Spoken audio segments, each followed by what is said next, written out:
본부장님께서는 오늘 어떤 업종에 주목을 하셨을까요? 와, 뭐 저렇게 멋있게 뽑으셨어요, 오늘의 업종 한마디를. 산봉우리에선 구리는 경제 반등을 외친다.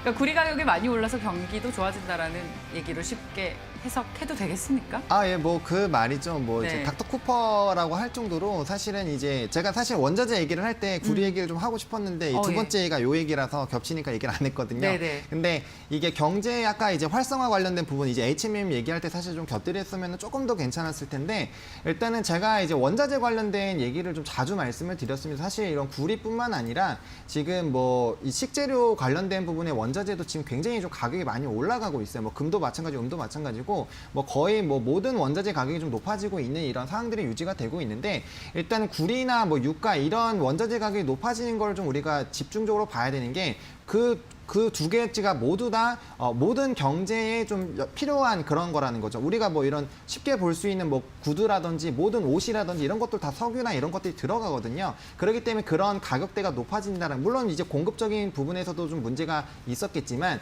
이 수요가 굉장히 늘어난다라는 것 자체가 경기에 대한 굉장히 활성화를 조금 이제 확대가 되는 부분이고 원자재 시장이 굉장히 좀 중요한 이유가 원자재는 공장과는 다르게 이제 그 부분이 부족하다라고 해서 우리가 생산량을 무한정 늘릴 수가 없습니다. 그렇기 때문에 한번 그 기조가 형성이 되면 일정 라인이 유지가 된다라는 건데 지금 사실 코로나19다 뭐다 해가지고 굉장히 좀 경제에 대한 부분에서 좀 우려가 많은 상황인데 이런 선행 지표로 좀 보는 이 구리라든지 뭐 이런 유가라든지 원자재 가격들이 굉장히 높아지고 있다라는 거는 그거에 따른 산업에 대한 기대감들이 굉장히 커지는 것이고 그에 따른 이제 전방 뭐 아까 말씀드렸던 뭐 자동차 이런 친환경 관련된 부분들이나 반도체 이런 것도 다 어떻게 보면 전방 산업이잖아요. 그러다 보니까 그런 쪽에 조금 더 성장성이 좀 기대가 되는 그런 부분들로 좀 관심이 많이 커지고 있지 않나라고 보고 있고요.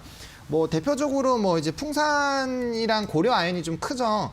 좀 굵직굵직합니다. 그래서 일단은 뭐 구리 쪽 가격으로 좀 보신다면은 풍산이나 고려아연 쪽으로 좀 보시면 좋을 것 같고요. 좀 나는 가볍고 탄력적인 걸 좀 보겠다라고 하시면 뭐 이구 산업이라든지 뭐 대창이라든지 뭐 이런 쪽으로 좀 보시면 좀 좋을 것 같은데 일단은 원자재에 대한 그런 포트폴리오를 뭐 전반적으로 보겠다라고 하시면 고려아연, 금은 뭐 이제 구리 이렇게 포트폴리오가 굉장히 좀 잘 나눠져 있거든요. 그래서 네. 좀 기회에 맞게끔 네. 좀 접근해 보시면 나쁘지 않지 않을까라고 말씀을 좀 드려보도록 하겠습니다.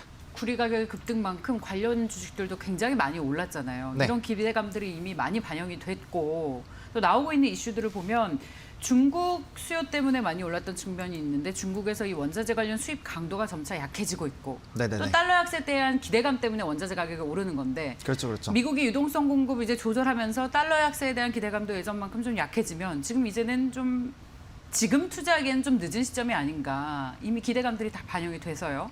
나오고 있는 뉴스들도 원자재 가격의 상승을 속도를 좀 조절할 만한 뉴스들이 계속해서 나오고 있는 만큼 그렇죠. 지금 신기로 보기에는 좀 늦지 않았나.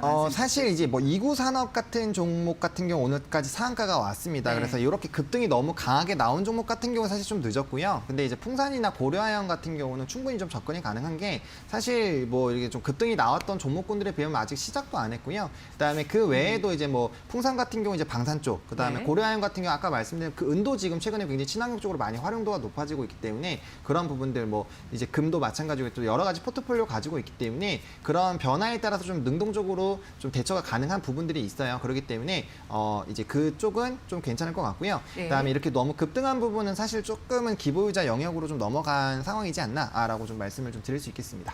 앞서 말씀드린 매크로 변수는 괜찮을까요? 1월 글로벌 제조업 PMI 지수가 9개월 만에 하락세를 보였고 네네네. 이런 부분들이 원자재 가격 그동안의 급등에 좀 제동을 거는 이슈들은 아닐까. 저는 그 네. 뭐 그 부분이 뭐 영향을 줄 수 있겠지만 저는 아직까지는 이런 좀 상승 탄력이 계속 좀 이어지지 않을까라고 좀 생각을 하고 있습니다. 추세에 영향을 미칠 만한 이슈는 아니다. 네, 라는 아직은 말씀이신 네, 거죠? 그렇게 생각을 하고 있습니다. 다양한 이슈들, 글로벌 지표까지 여러분들 참고하시면서 투자 전략 세우시기 바랍니다.